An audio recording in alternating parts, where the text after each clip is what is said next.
ये उन लोगों की कहानी है जिन्होंने अल्लाह पर यकीन रखा मगर फिर भी ये सोचा कि वो अल्लाह के साथ चालाकियां कर सकते हैं। एक उसूल था मगर उन्होंने उसे तोड़ने के लिए दिमागी खेल का सहारा लिया। वो इबादत तो करते थे लेकिन उनके दिल अल्लाह के खौफ के बजाय पैसों से भरे हुए थे।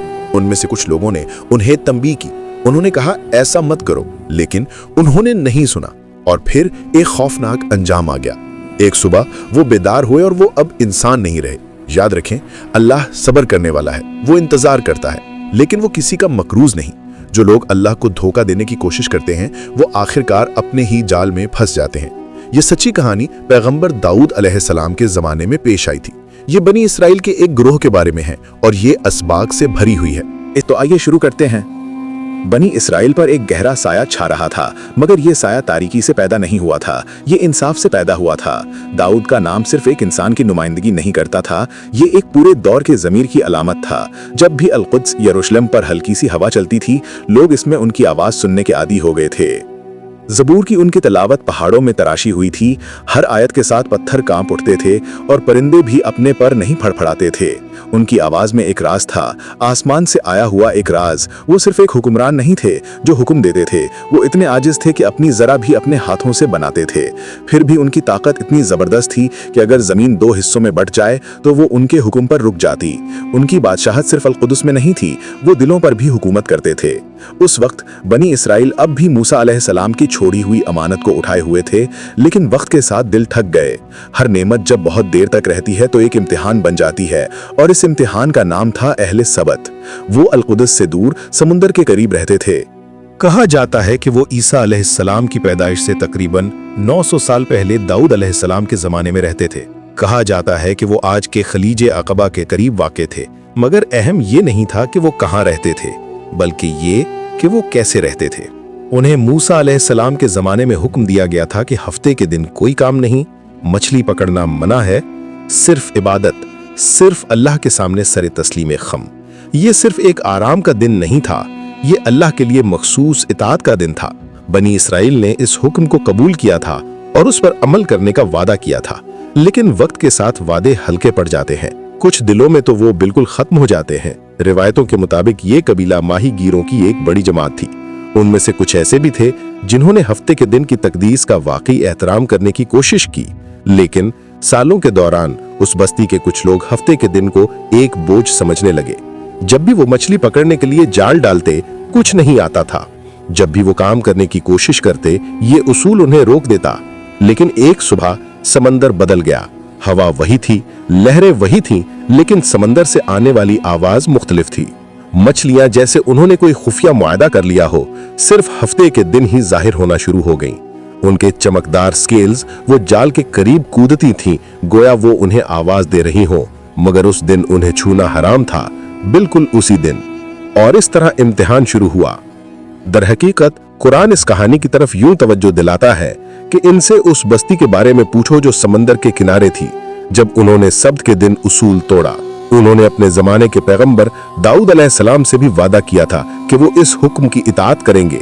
वक्त के साथ ये इम्तिहान उनके ईमान की हकीकत को जाहिर कर देता। ये दिखाता कि कौन वाकई अल्लाह के हुक्म पर अमल करता है और कौन चालाकियों के जरिए भी अपनी ख्वाहिशात की पैरवी करेगा। मछली पकड़ना हफ्ते के अलावा तमाम दिनों में हलाल था, सिर्फ इसी एक दिन ये हराम था। पहले तो सबने इस असूल पर अमल करने की कोशिश की, लेकिन हर हफ्ते के दिन अहले सब्त के साहिल पर वही मंजर दोहराया जाता। सूरज तुलू होने से पहले ही साहिल पर हरकत शुरू हो जाती। पानी के नीचे मछली के चमकते स्केल जाहिर होते और फिर समंदर मछलियों से भर जाता। 10, सैकड़ों, हजारों मछलियां वो साहिल के करीब आती और वापस नहीं मुड़ती, परों की तरह कूदती, मुंह खुले होते। ऐसा महसूस होता था जैसे उन्हें अल्लाह ने बराह रास्त भेजा हो, मगर उन्हें पकड़ना हराम था। जुम्मा, इतवार और हफ्ते के बाकी दिनों में वो तकरीबन कभी नजर नहीं आती। सिर्फ हफ्ते के दिन समंदर जिंदगी से लबरेज होता। ये इतनी कसरत थी जो किसी ने पहले कभी नहीं देखी थी। जब लोग साहिल पर खड़े होते तो उन्हें समझ नहीं आता था कि क्या करें। कुछ सिर्फ मछलियों को देखते, कुछ अपने सर पकड़ के लोते और कुछ खामोश रहते। कुरान इसकी वजाहत वाज़िया तौर पर करता है। मछलियां उनके सब्त के दिन उनके पास खुले आम आती, लेकिन दूसरे दिनों में नहीं आती। इस तरह हमने उन्हें आजमाया, क्योंकि वो नाफरमानी करते और बगावत करते थे। ये एक इम्तिहान था, असूल का एहतराम करने वालों के लिए सब्र का इम्तिहान और बागी दिलों के लिए ख्वाहिशात का इम्तिहान। सबके कानून की खामोशी कमजोर ईमान वालों के लिए ज्यादा देर तक कायम नहीं रही। शैतान सरगोशियों के साथ उनके पास आया। उसने कहा, तुम्हें मछली पकड़ने से नहीं, सिर्फ इस दिन इन्हें खाने से मना किया गया है। उसने एक चालाक रास्ता पेश किया, एक मंतिक के भेस में छुपा हुआ जाल। जाल जुमे की रात को लगाओ और मछलियां इतवार को जमा कर लो। हफ्ते को कोई मछली नहीं पकड़ी तो कोई उसूल नहीं टूटा, ठीक है? ये ख्याल समंदर के किनारे फैलना शुरू हो गया।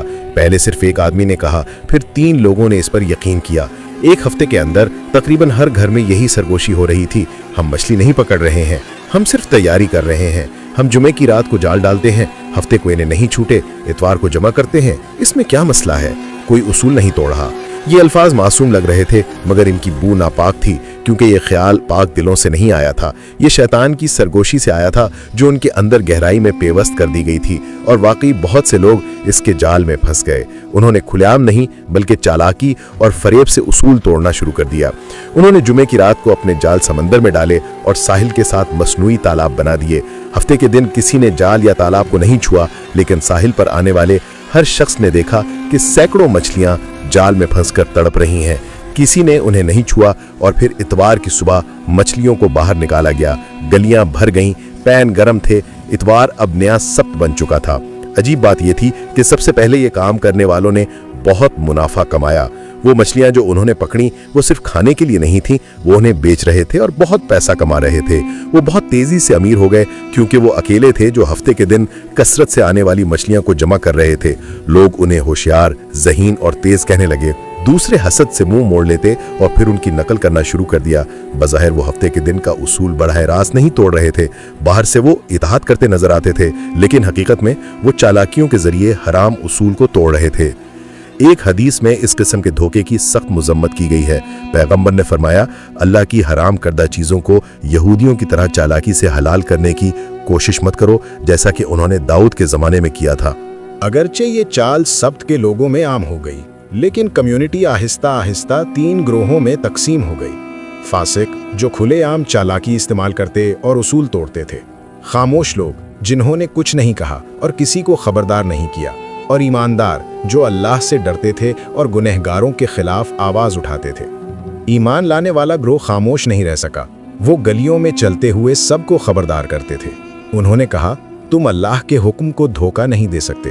तुम मछली नहीं बल्कि अपनी रूह को पकड़ रहे हो। तुम जो कर रहे हो वो इताअत नहीं, एक खेल है, और अल्लाह खेलों से मोहब्बत नहीं करता। लेकिन अब इतना मुनाफा हो चुका था, घर खाने से भरे थे, चेहरे मुस्कुराहटों से भरे थे, इसलिए इंतबाहात का कोई असर नहीं हुआ। पैसों की मोहब्बत और लज्जत की ख्वाहिश ने उन्हें अंधा कर दिया था। वो ये भूलना शुरू हो गए कि वो जो कुछ कर रहे थे वो एक बहुत बड़ा गुनाह था। अगरचे उन्होंने अपने अमल का नाम बदल दिया, गुनाह तो गुनाह ही रहा। वो वाज़ेह तौर पर अल्लाह के हुक्म की नाफरमानी कर रहे थे। ये एक खुली बगावत थी। खबरदार करने वाले ग्रोह ने न सिर्फ हराम मछली पकड़ने से परहेज किया, बल्कि उन्होंने खामोश ग्रोह को भी खबरदार किया कि सिर्फ देखना और खामोश रहना दुरुस्त नहीं है। ताहम कम्युनिटी के कुछ लोगों, खास तौर पर खामोश रहने वालों ने खबरदार करने वालों के साथ बहस शुरू कर दी। कुरान इसे इस तरह बयान करता है, एक ग्रोह ने उनमें से कहा, तुम ऐसे लोगों को क्यों नसीहत करते हो जिन्हें अल्लाह हलाक करने वाला है या सख्त अजाब देने वाला है। इस खामोश ग्रोह का ख्याल था कि गुनहगार कभी नहीं बदलेंगे। उनके नज़दीक नसीहत करना वक्त का ज़या था। उनके लिए बागी माहीगीर पहले ही तबाह होने वाले थे, तो उन्हें मजीद खबरदार करने की क्या ज़रूरत थी। लेकिन नसीहत देने वाले ईमान वालों ने 2 वजूहात से जवाब दिया, ताकि हमारे पास अपने रब के सामने एक उज़्र हो और शायद वो अल्लाह से डर जाएं। दूसरे अल्फाज में, हम नसीहत इसलिए देते हैं ताकि हम अल्लाह से कह सकें कि हमने अपना फ़र्ज़ अदा किया। हम नहीं चाहते कि हमसे पूछा जाए कि तुम्हें जब इन्हें खबरदार करना चाहिए था तो तुमने क्यों नहीं किया। और कौन जानता है, शायद वो सुन ले, शायद वो अजाब से डर जाएं और अल्लाह की तरफ पलट आएं। हम इन्हें रोकने की कोशिश कर रहे हैं क्योंकि हमें अभी भी उम्मीद है। इस मोड़ पर लोगों की सूरत हाल वाज़ेह थी। एक ग्रोह खुलेआम हराम का इर्तिकाब कर रहा था और सुनने से इनकार कर रहा था। दूसरा ग्रोह ईमानदारों का जितना हो सका उन्हें नसीहत करता रहा। और एक तीसरा ग्रोह उम्मीद हार चुका था, खामोश रहा और गम में इंतजार करता रहा। मुफस्सिर उलमा कहते हैं कि इस तीसरे ग्रोह ने एक बार गुनहगारों को खबरदार किया था, लेकिन कोई नतीजा न देखकर हार मान ली थी। दूसरी तरफ बदकार लोग तमाम नसीहतों को नजरअंदाज करके गुनाह में गहराई तक जाते रहे। कुरान कहता है, जब उन्होंने उन सब इंतबाहात को भुला दिया जो उन्हें दी गई थीं और मजीद नहीं सुना, इस मोड़ पर नसीहत ने मजीद कोई मदद नहीं की। ज्यादातर लोग अब हर हफ्ते के दिन कानून तोड़ रहे थे और अपने गुनाहों पर इसरार कर रहे थे। ये देखकर खबरदार करने वाले ईमानदारों के ग्रोह ने समझ लिया कि अल्लाह का अजाब करीब है। कुछ रिवायतों के मुताबिक इन नेक लोगों ने गुनहगारों से खुद को अलग करने के लिए एक दीवार बना ली ताकि आने वाला अजाब उन्हें शामिल ना करे। उन्होंने बदगारों के साथ तमाम ताल्लुकात मुकम्मल तौर पर मुनक़ते कर दिए और अल्लाह के फैसले का इंतजार किया। पैगंबर दाऊद अलैहिस्सलाम के ज़माने में वो बनी इसराइल के नबी, रहनुमा और बादशाह थे। अगरचे वो बुनियादी तौर पर अल-कुद्स और इसके आसपास से हुकूमत करते थे, लेकिन वो बनी इसराइल के तमाम कबाइल के जिम्मेदार थे। अहले सब्त इन्हीं कबाइल में से एक थे। जब उनकी सब्त के उसूल के खिलाफ बगावत की खबर दाऊद अलैहिस्सलाम तक पहुंची तो उन्होंने अल्लाह के हुक्म से उन्हें तंबीह की। कुछ मुफस्सिर उलमा के मुताबिक उन्होंने या तो बराए रास्त पैगाम भेजा या कासिदों के जरिए तंबीह की, लेकिन अहले सब्त ने नहीं सुना। उन्होंने तमाम नसीहतों को नजरअंदाज किया और अपनी बगावत जारी रखी। नतीजतन अल्लाह की मर्जी से उन्हें एक खौफनाक लानत से सजा दी गई। दाऊद अलैहिस्सलाम की दुआ के बाद अल्लाह ने उन्हें बदहाल बंदरों में बदल दिया। कुरान फरमाता है, जब उन्होंने वो भुला दिया जो उन्हें याद दिलाया गया था, तो हमने उन लोगों को बचा लिया जो बुराई से मना करते थे, और हमने उन गुनाहों की वजह से बदकारों को दर्दनाक अजाब दिया जो वो किया करते थे।